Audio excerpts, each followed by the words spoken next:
Alors cette Deluluera, est-ce qu'elle est vraiment terminée? Ça a commencé fort, notamment avec un Verstappen qui se crache dès la Q1. C'est George Russell qui partira en pole position. Et Isaac Hadjar qui ramène sa Red Bull à la 3e place. C'est catastrophe absolue pour l'Australien Oscar Piastri qui, dès la mise en grille, à cause du vibreur, va perdre le contrôle de sa voiture et va taper le mur. Nous évitons au départ un accrochage entre Liam Lawson et Franco Colapinto. Au moment de l'extinction des feux, Charles fait un excellent départ et prend la tête de ce Grand Prix. C'est au tour 11 que la première Virtual Safety Car arrive puisque Isaac rencontre un problème de moteur, celui-ci est cassé. Max Verstappen a fait une excellente course en passant de la 20e à la 6e position. C'est un doublé Mercedes qui remporte le Grand Prix d'Australie et l'on va retrouver la Ferrari de Charles Leclerc en 3e position. Pierre Gasly se positionne en 10e place et Esteban Ocon en 11e place. Lindblad nous surprend car il finit sa première course dans les points. En Formule 2, c'est Dino Beganovic qui prend la pole position. C'est Durkheimsen qui remporte la victoire, il est suivi de Leon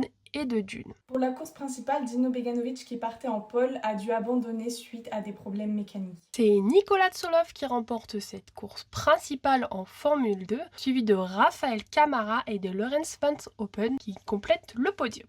En qualif F3, c'est Théophile Naël qui prend la pole position. Avec le principe de la grille inversée pour la course sprint, c'est Bruno Delpino qui part de la première position, suivi de notre Français Enzo Deligny et de Brando Badwer. C'est d'ailleurs dans cette exacte même position que les pilotes se retrouveront en fin de course car au tour 9, il y a un drapeau rouge causé par les deux Préma. Pour la course principale de F3, Théophile Naël qui était en pole position Sera pénalisé de 5 secondes après le départ puisqu'il aurait bougé sur la grille. et finit donc 12e alors qu'il aurait pu jouer sa place pour un podium. C'est donc Hugo Chukwu qui remporte cette course, suivi de Freddy Slater et de Taito Kato. Enzo Deligny termine à une très belle 6e place et Alessandro Gusti, lui, termine à la 15e place.